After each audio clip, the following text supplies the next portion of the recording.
You know, if there's one thing I always appreciate when it comes to films, it's an unpopular opinion. I don't always agree when someone has one, but I accept the fact that they have a different eye for things. What I consider great, someone else sees as dog shit.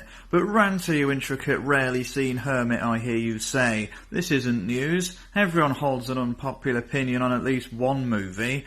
And you know what? You're absolutely right. Which segues me nicely to Batman Begins, the forgotten movie in the Dark Knight trilogy, swept under the rug in favour of its far more successful sequel, and to me, the best from the trilogy. So let's suit up, lurk in the shadows, and get ready to say I'm Batman in a raspy voice. So it starts off with a flashback of a young Bruce falling down a well and being swarmed by bats, and lays the foundation for his trademark image later, and soon transitions to the future where he's now in a prison up a mountain in an unspecified Asian country, because it's later revealed he was caught stealing his own company's goods.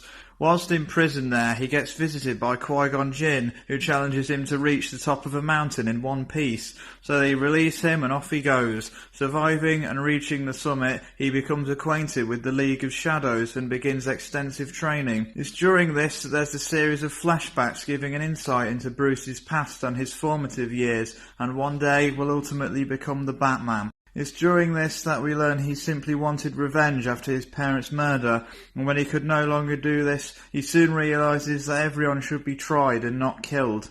Knowing that the city is already pretty much ran by mobsters, he confronts their leader out of pure rage, but he explains that he's had an easy life, that he has no reason to be angry. After hearing this, he begins to live on the streets and gets involved in organised crime to see what the lower dregs of society is really like. I mean, I wouldn't fancy that shit, but I can understand the motive for such an experience. We then flash forward again to the latter stages of the training. Bruce is then asked to prove his worth by executing a criminal, but when he refuses, he burns down the entire fortress and escapes with an unconscious Qui-Gon on his back. He leaves him to safety and returns to Gotham after 7 years. He soon finds out that the city has been basically overrun by corrupt cops and mobsters, and quickly begins work on bringing justice to the city. And just recently, a microwave evaporator has gone missing, and we later learn that it will be used to release a gas into the air of the city and make it tear itself apart. But during this, we're introduced to Thomas Shelby, who runs the Arkham Asylum and running some sort of shady experiments there. But we'll get to that later. After getting Gordon on his side, the only clean cop in the city, Batman suits up and subdues the mob boss, leading him to be arrested by the cops. Soon thereafter, he is questioned by Thomas Shelby as they cut a deal to smuggle in contraband with intent to harm. After realising he knows too much, he uses a neurogas on him to keep him quiet and drives him insane. Suspicious that something extremely dodgy is going on, Rachel, an old friend of Bruce, begins to investigate the asylum, where she gets gassed by Thomas Shelby and left for dead, as it is revealed an underground mob has been polluting the city's water supplies with said neurotoxin.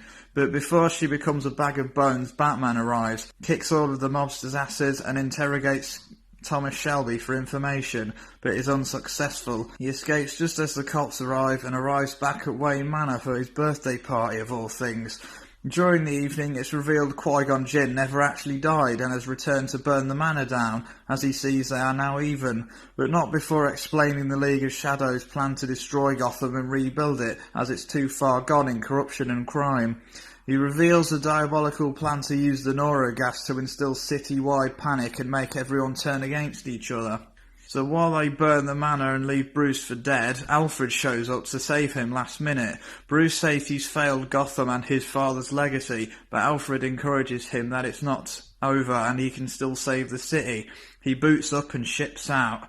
The gas attack has already begun. The stolen microwave evaporator is being loaded onto a train, and when it reaches the water mains at Wayne Tower, it'll be too late. So Batman confronts Qui-Gon Jinn in a final battle, saying he won't kill him, but he doesn't have to save him, and he leaves him to die in the train as it crashes through the floor. Gotham is saved, and the Batman has succeeded in defeating the League of Shadows and instilling fear into the criminal underworld.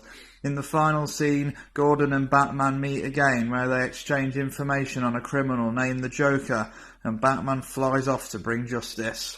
Well, what can I say? Talk about hitting the ground running. Honestly, I don't understand why no one seems to talk about Batman Begins. I think everything about it is brilliant. The pacing, the script, the practical effects are all done flawlessly.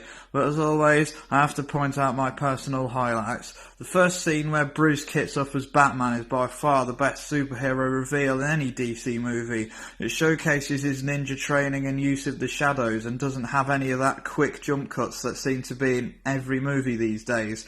I like a longer camera shot instead of quick flashes from punch to punch. Besides the well-coordinated and filmed fight scenes, the delivery of arguably the most famous superhero origin story was respectful to the source material whilst taking just enough creative liberties to keep it fresh, because literally everyone knows that Bruce Wayne's parents were murdered after being mugged, and in my opinion, the final act is far more convincing in development than The Dark Knight. It has just the right amount of suspension of disbelief to make it seem like something that could actually happen. An underground organisation planning on rebuilding a city way out of control.